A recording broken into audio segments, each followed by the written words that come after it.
choke you down just like a pill.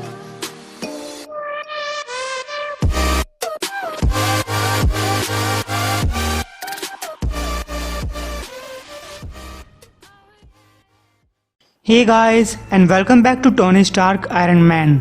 Well, ये second last episode है। अब तक कहानी में आपने देखा कि अब टोनी अपने आर्मर के साथ जुड़ चुका है। वहीं स्टार कंपनी के अंदर काम करने वाले लोगों ने जार्विस को फिर से ठीक कर दिया है, जबकि रोडी फिर से अपना वार मशीन आर्मर पहन चुका है। एक रिपोर्टर कह रही है, गलियों से हट जाओ, घर के अंदर तुम लोग सुरक्षित रहोगे। मैनहट्टन एक वॉर जोन बन चुका है। हर जगह साइबॉर्ग्स घूम घूम कर लोगों को पकड़ रहे हैं, उन्हें अपना जैसा बना रहे हैं। इन्हें पकड़कर ये साइबॉर्ग्स अल्टीमेट मेकओवर स्पा के अंदर लेकर जाते हैं, और जब ये इंसान बाहर निकलते हैं तो ये साइबॉर्ग बन चुके होते हैं। तभी एक साइबॉर्ग इस रिपोर्टर को पकड़ लेता है, लेकिन रोडी ने आकर उस साइबॉर्ग के ऊपर हमला किया।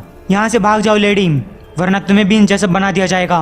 पास का ही अल्ट्रॉन कह रहा है, देखो तो ये कितना शानदार है, मेरी नई प्रजाति का पहला दिन। स्टार कंपनी के अंदर जोकास्टा चिल्ला रही है, तुम किस चीज का वेट कर रहे हो? टोनी स्टार्क मर जाएगा, हमें डॉक्टर शैपिरो की टेक्निक का इस्तेमाल करना ही होगा। हर एक सेकंड के साथ टोनी स्टार्क के इंसानी अंग खराब होते जा रहे हैं। जार्विस ने कहा, इस बोलने वाली बिल्ली ने मुझे बिल्कुल ठीक कर दिया था। लेकिन एंडी बैंक कहता है, तुम्हारी कंडीशन काफी कम कॉम्प्लेक्स थी, लेकिन टोनी इसका तो कबाड़ा बन चुका है। जोकास्टा बिल्ली से पूछती है, क्या तुम मुझे ठीक कर सकती हो या नहीं? टॉम ने कहा, मेरा तरीका काफी अच्छा है। इसने विजन और वंडरमैन को अलग कर दिया, देखो इनकी तरफ काफी अच्छे दिखाई दे रहे हैं। लेकिन वंडरमैन कहता है, इतना खुश मत हो, मुझे टट्टी की तरह महसूस हो रहा है। जबकि विजन ने कहा, मैं अभी अपनी पूरी ताकत पे काम नहीं कर रहा, लेकिन मेरा भाई और मैं तुम्हारी मदद के लिए शुक्रिया बोलते हैं। जोकास्टा कहती है, तुम सब लोग बोलना बंद करो और कुछ करो।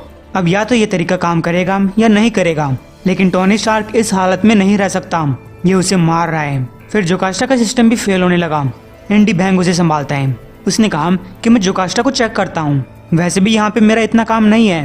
विजन कहता है, और हम लोग भी यहाँ पे इतनी मदद नहीं कर पा रहे, लेकिन अगर अल्ट्रॉन को खुला छोड़ दिया जाता है। वंडरमैन कहता है, तुम सही कह रहे हो, हमें भी उसके साथ जाकर लड़ना चाहिए। टॉम ने कहा, अगर तुम्हें जेनेट दिखाई दे तो उससे कहना कि उसकी यहाँ जरूरत है, टोनी स्टार्क की उसे जरूरत है। टोनी कह रहे हैं, जेनेट, मैंने उसे और रोडी को अल्ट्रॉन से लड़ने के लिए छोड़ दिया था, और अब जोकास्टा भी काम नहीं कर पा रही। बेथनी कहती है, और तुम भी कोई मदद नहीं कर पाओगे अगर तुम मर जाते हो, इसलिए आराम से शांति से लेट जाओ। जार्विस भी यही कह रहे हैं। टॉम ने कहा, तब तक आपको इस छोटे वाले नैनो आयरन मैन सूट का यूज अपनी बॉडी के अंदर करना होगा। एवेंजर्स मैंशन, मशीन मैन अब भी घायल है। जोकास्टा, स्टार्क, कोई है? मुझे पता था, हर कोई मशीन मैन के बारे में भूल जाता है। यहाँ पे कितना सारा तेल और खून बिखरा हुआ है, किसी को यहाँ पे रोबोट्स या इंसानी लाइफ की कोई चिंता नहीं है। बाहर रोडी साइबॉर्ग को इंसानों से दूर हटने के लिए बोलता है। जेनेट पूछती है, क्या तुम ठीक हो रोडी? कुछ अजीब बिहेव कर रहे हो। रोडी ने कहा, मैं पूरी कोशिश कर रहा हूँ जेनेट, हालांकि इस सूट का दोबारा इस्तेमाल करते हुए मुझे काफी घबराहट हो रही है। मैं इन साइबॉर्ग्स को सिर्फ डिसेबल करने के लिए ही शूट कर रहा हूँ। अगर इनका कोई इलाज है तो मैं उम्मीद करता हूँ कि हम इन्हें बचा पाएंगे, और इनका एक इलाज होना ही चाहिए, क्योंकि टोनी को भी बचाना है। तभी अल्ट्रॉन पे उसके ऊपर हमला करता है। तुम इन्हें मारने को बचाना कह रहे हो? तुम मेरे बच्चों को जिंदा होने से पहले ही खत्म करना चाहते हो, इसके लिए तुम्हें सजा मिलेगी। रोडी भी उल्टा हमला करता है। अल्ट्रॉन ने कहा, बेकार है, मैं अपने किसी भी बच्चे से ज्यादा ताकतवर हूँ। तब विजन ने उसके ऊपर हमला किया। Hello father. अल्ट्रॉन ने कहा, तुम्हारी हिम्मत कैसे हुई? मैंने तुम दोनों को एक करने में इतना जोर लगाया था, तुमने मेरा काम उल्टा कर दिया। फिर वंडरमैन आकर अल्ट्रॉन पे हमला करता है। फिर रोडी, विजन और वंडरमैन तीनों मिलकर अल्ट्रॉन को दबोचने लगे। विजन जेनेट से कहता है, टोनी को तुम्हारी मदद चाहिए, हम अल्ट्रॉन को हैंडल कर सकते हैं। गई जेनेट वहां जाने लगती है। अल्ट्रॉन ने कहा, टोनी स्टार्क मेरा सबसे बेहतरीन क्रिएशन है, तुम मुझसे बाकी सब छीन चुके हो, तुम टोनी को नहीं छीन सकते। जेनेट कहती है, हम टोनी को 50-50 करेंगे, और मैं तुम्हारे पास उसके मेटल वाले हिस्से भेज दूंगी। अल्ट्रॉन ने कहा, जेनेट तुम नमक हराम, तुम मेरे किए को उल्टा नहीं कर सकती, इस बार नहीं। तभी अल्ट्रॉन अपने हाथ से एक चीज निकालता है। वंडरमैन ने पूछा, ये क्या था? विजन ने कहा, ये इतनी छोटी और तेज थी कि मैं सही से नहीं देख पाया, अब ये बहुत दूर निकल चुकी है। हम बस यही उम्मीद कर सकते हैं कि उस छोटी चीज से बड़ा खतरा ये अल्ट्रॉन होगा। उधर एंडी बैंक एक रोबोट की तरफ देखकर बोल रहे हैं, आराम से जोकास्टा, ये मैं हूँ एंडी बैंक, तुम फिर से ऑनलाइन आ रही हो। तुम्हारी बॉडी खराब हो रही थी, इसलिए मैंने तुम्हारे आर्टिफिशियल इंटेलिजेंस को किसी दूसरी बॉडी के अंदर डाल दिया। जोकास्टा ने पूछा, क्या टोनी ने मेरे लिए एक बैकअप बॉडी बना रखी थी? मैं जानती हूँ कि टोनी अजीब है, लेकिन वो मुझसे पूछे बिना ऐसा नहीं कर सकता। तो एंडी बैंक ने बताया, ये तुम्हारी बॉडी नहीं है, हालांकि अब ये तुम्हारी बॉडी बन चुकी है। तभी जोकास्टा देखती है कि उसे फ्राइडे की बॉडी में डाल दिया गया था। तुमने मुझे फ्राइडे की बॉडी में डाला, वो मर चुकी है, ये तुमने बहुत गलत किया। ये टोनी स्टार्क को एक दूसरी बॉडी के अंदर डालने जैसा है। एंडी बैंक कहते हैं और मैं ऐसा दोबारा करता अगर तुम्हें बचाने का यही इकलौता रास्ता होता। माफ करना। जोकास्टा कहती है ये सब गलत हो रहा है, क्या इसमें मेरी गलती है? क्या मुझे इंसानों की तरह होना सोचने के लिए इतनी बड़ी कीमत चुकानी पड़ी? टोनी अपनी बॉडी के अंदर एक नैनो सूट चला रहा है। कोई सुन रहा है? टोनी बात कर रहा हूँ। अब अंदर जाकर मुझे दिखाई दे रहा है कि मेरी बॉडी के अंदर टोनी बहुत कम है। डॉक्टर शैपिरो, अब जब मेरी बॉडी का इतना हिस्सा जा चुका है तो तुम इसे ठीक कैसे करोगी? टॉम ने कहा यह भी गया नहीं है, बल्कि मेटल के साथ मॉलिक्यूलर लेवल पे जुड़ चुका है। हम तुम्हें ठीक वैसे ही अलग करेंगे जैसे वंडरमैन और विजन को किया था, आयोनिक एनर्जी टैगिंग का यूज करके। तुम्हें बस वहाँ निशान लगाना है जहाँ तुम्हारी बॉडी मेटल से अलग होती है। जिस भी चीज को तुम निकालना चाहते हो उसके ऊपर आयोनिक एनर्जी से निशान लगाओ, तब हम इसे आसानी से बाहर निकाल सकते हैं। टोनी कहता है हे भगवान, ये मैं कहाँ फंस गया बिल्ली के हाथों में। बाकी सब अल्ट्रॉन से कैसे निपट रहे हैं? तभी जेनेट वहाँ पहुँचती है। तुम अपनी चिंता करो। टोनी ने पूछा तुम क्या करने वाली हो? जेनेट कहती है बताती हूँ, तुम्हारे काफी पास पहुँचने के बाद बताऊंगी। टोनी ने कहा मुझे तुम्हारी मदद नहीं चाहिए, यहाँ पे काफी खतरा हो सकता है। लेकिन तब तक जेनेट अंदर आ चुकी थी। रिलैक्स, मैं ही तो हूँ यहाँ पे, और मैं तुम्हारे अंदर आने का मौका कैसे खो सकती हूँ? बेथनी ने कहा ज्यादा टाइम के लिए इसके अंदर मत रहना, इसकी बॉडीगार्ड मैं हूँ, तुम नहीं। जबकि डॉक्टर शैपिरो खुश है कि अगर वो दोनों मिलकर ये काम करते हैं तो जल्दी काम पूरा हो जाएगा। लेकिन तभी वहाँ पे रेड अलर्ट होने लग जाता है। कोई बिल्डिंग के अंदर घुस चुका है और उन्हीं की तरफ बढ़ रहा है। जारविस ने कहा रीडिंग तो कह रही है कि वो घुसपैठी यहाँ पे है, लेकिन हमें तो कुछ दिखाई नहीं दे रहा। बेथनी कहती है हो ही नहीं सकता, मैंने सिक्योरिटी सिस्टम को ट्रिपल चेक किया था, यहाँ एक मक्खी भी नहीं घुस सकती। लेकिन तभी अल्ट्रॉन के द्वारा छोड़ी गई वो चीज टोनी की बॉडी में घुस गई। गाइस, खुद अल्ट्रॉन का एक नैनो वर्जन था। जेनेट पूछती है तुम यहाँ कैसे आए? अल्ट्रॉन ने कहा जेनेट, इस टेक्नोलॉजी को मैंने ही बनाया था, मैं अल्ट्रॉन पिम हूँ। टोनी कहता है तुम एक सुपर विलन हो।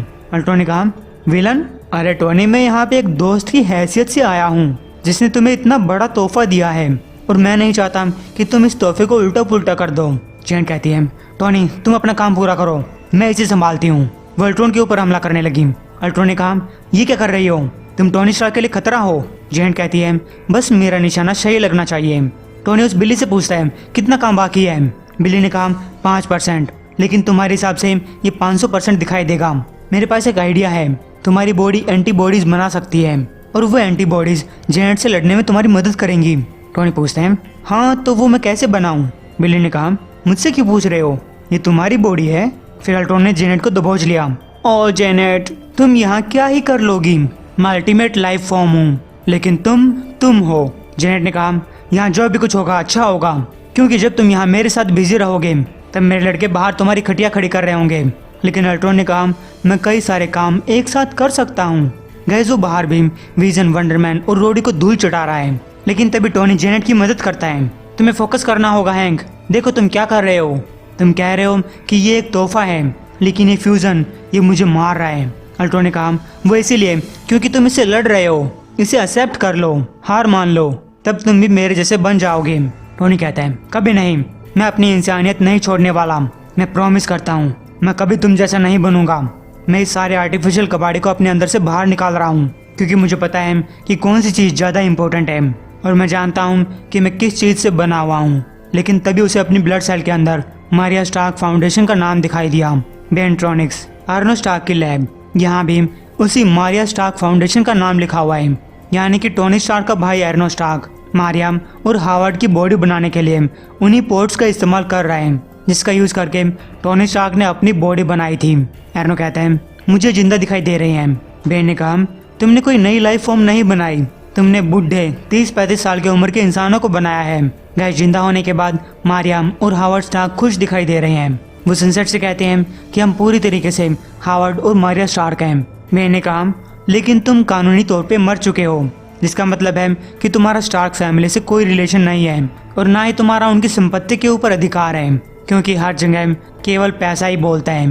एरनो ने कहा लेकिन इनके अंदर मेरे पेरेंट्स की सोच है, इसलिए ये लोग काफी कुछ जानते होंगे और इसी प्रोसेस से टोनी स्टार्क ने अपने आप को जिंदा किया था।